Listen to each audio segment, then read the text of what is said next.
Hi everyone, welcome to my channel. আজকে আমি তোমাদের সঙ্গে কিছু ওর্স্ট স্কিন কেয়ার মিস্টেকের কথা শেয়ার করব, যেগুলো আমিও করেছি আর তুমিও হয়তো করে চলেছো, যার জন্য তোমার ব্রেকআউট হচ্ছে, পিম্পল হচ্ছে। তাই একটু স্কিপ না করে পুরো ভিডিওটা দেখতে থাকো, যাতে এর মধ্যে তুমি একটাও স্কিন কেয়ার মিস্টেক আর না করো। আর আমি তোমাদের এটাও এক্সপ্লেন করব যে কেন আমি এই পার্টিকুলার কিছু স্কিন কেয়ার প্রোডাক্টগুলো ইউজ করা বন্ধ করেছি। তো চলো একটু দেরি না করে মূল বক্তব্যে আসা যাক। সানস্ক্রিন ইউজ করতে তো তোমাকে সবাই বলে, কিন্তু তুমি কি জানো ভুল সানস্ক্রিন ইউজ করার জন্য তোমার স্কিনের কন্ডিশন আরও খারাপ হতে পারে। যেমন আমি যদি বলি এই পার্টিকুলার সানস্ক্রিনটার কথা, এটা কিন্তু স্কিনকে আরও বেশি অয়েলি করে দেয় এবং সেখান থেকে পোর ক্লগ হয়ে যায় আর সেখান থেকে কিন্তু অ্যাকনে হয়। আমি এই প্রোডাক্টটা ইউজ করতাম, কিন্তু এটা আমি ফেস করেছি, তাই আমি তোমাদের সঙ্গে শেয়ার করলাম। তো তোমার স্কিন টাইপ অনুযায়ী একটা সানস্ক্রিন চুজ করো। এখন তো আমরা সোশ্যাল মিডিয়ায় প্রায় ডাবল ক্লিনজিংয়ের কথা শুনে থাকি, কিন্তু তুমি কি জানো যে ডাবল ক্লিনজিং কিন্তু সবার ক্ষেত্রে সমানভাবে ওয়ার্ক করে না। যেমন ডাবল ক্লিনজিংয়ের কারণে কিন্তু অনেক সময় স্কিনের ব্যারিয়ার সেটা কিন্তু খারাপ হতে পারে এবং সেখান থেকে কিন্তু পিম্পল হতে পারে, আরও আদার প্রবলেম হতে পারে, যেমন স্কিন ড্রাই হয়ে যেতে পারে। ঠিক আছে, এই পার্টিকুলার প্রোডাক্টটা এটা ওভারঅল খারাপ নয়, তবে সেনসিটিভ স্কিনের ক্ষেত্রে কিন্তু এটা শ্যুট করে না, কারণ আমার ক্ষেত্রে এটা স্কিনকে ভীষণভাবে ড্রাই করে দিত। তো ডাবল ক্লিনজিং অবশ্যই আমার জন্য নয়, তুমি তোমার স্কিন অনুযায়ী ব্যবহার করে দেখতে পারো। যাদের অ্যাকনে প্রোন স্কিন তাদের জন্য কিন্তু জেন্টেল ক্লিনজার ইউজ করাটা এনাফ নয়, কারণ এটা আমি রিয়েলাইজ করেছি। আমি গত 8 মাস ধরে এই ক্লিনজারটা ইউজ করেছি এবং এতে কিন্তু পুরোপুরি ভালোভাবে কিন্তু আমার এটা মনে হয়েছে যে ক্লিন হয় না ফেসটা। এটা তুমি মর্নিংয়ে ইউজ করতে পারো বা ডাবল ক্লিনজিংয়ের সাথে ইউজ করতে পারো, বাট যেহেতু আমার ক্ষেত্রে ডাবল ক্লিনজিং শ্যুট করে না বা তোমারও যদি এরম হয়ে থাকে, তাহলে আমি বলবো রাত্রিবেলা এমন কোনো ক্লিনজার ইউজ করো যেটায় লাইক স্যালিসিলিক অ্যাসিড বেস্ট। তাতে কি হবে, সেটা অ্যাকনে প্রোন স্কিনের ক্ষেত্রে ভালো হবে।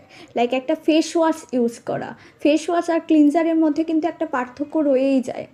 তো সেই অনুযায়ী কিন্তু ইউজ করা উচিত। জেন্টেল ক্লিনজার অবশ্যই ভালো, কিন্তু আমি বলবো যাদের অত্যন্ত ড্রাই স্কিন তাদের ক্ষেত্রে খুব ভালোভাবে শ্যুট করবে, এবং যাদের পিম্পল হয় বা পোর ক্লগিংয়ের টেন্ডেন্সি রয়েছে তাদের ক্ষেত্রে কিন্তু মানে দুবেলা ইউজ করা উচিত নয়। লাইক সকালবেলা আবার বিকেলবেলা, রাত্রিবেলা অবশ্যই কিছু স্ট্রং ফেস ওয়াশ ইউজ করা উচিত, বাট যেটা স্কিনকে ড্রাই করবে না অবশ্যই, লাইক পিএইচ ব্যালেন্সড। বাট এটা খুব ইম্পর্টেন্ট যে স্কিনটা ভালোভাবে ক্লিন হলো কি না, কারণ তাতেই কিন্তু স্কিনটা মেইনলি ভালো থাকে। আজকাল বেশিরভাগ ক্ষেত্রে ফেস ওয়াশগুলোই কিন্তু পিএইচ ব্যালেন্সড হয়, বাট তবু আমরা টোনার ইউজ করতে ভালোবাসি।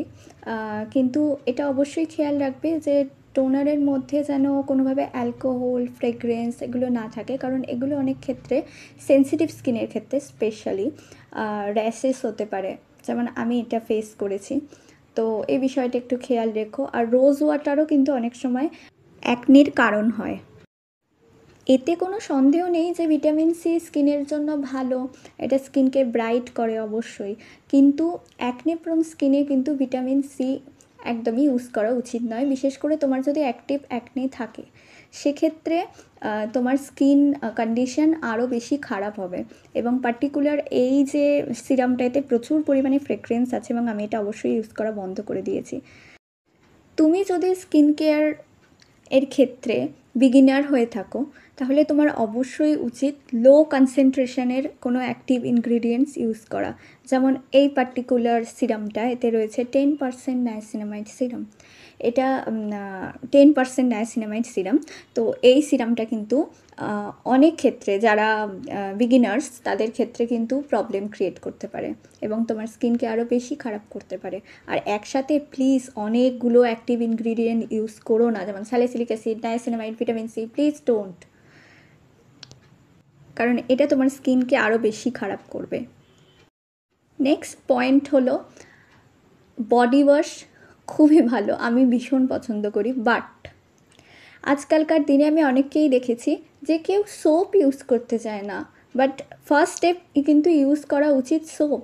আর এই যে লুফা, এটা যদি তুমি ইউজ করো প্লিজ ছুঁড়ে ফেলে দাও, কারণ এতে প্রচুর পরিমাণে ব্যাকটেরিয়া থাকে এবং এর থেকে না স্কিনে আরও বেশি ব্যাক অ্যাকনি এই সমস্ত প্রবলেম হতে পারে। হাত ইউজ করো, সব থেকে ভালো এবং অবভিয়াসলি সেফ।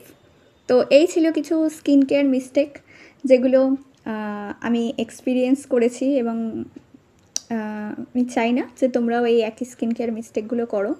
তো আশা করি তোমাদের ভিডিওটা ভালো লেগেছে, আর যদি ভালো লেগে থাকে লাইক, শেয়ার, কমেন্ট করে দিও, সাবস্ক্রাইব করে দিও চ্যানেলটাকে। পরের ভিডিওতে আবার দেখা হচ্ছে। ভালো থেকো, সুস্থ থেকো, টাটা।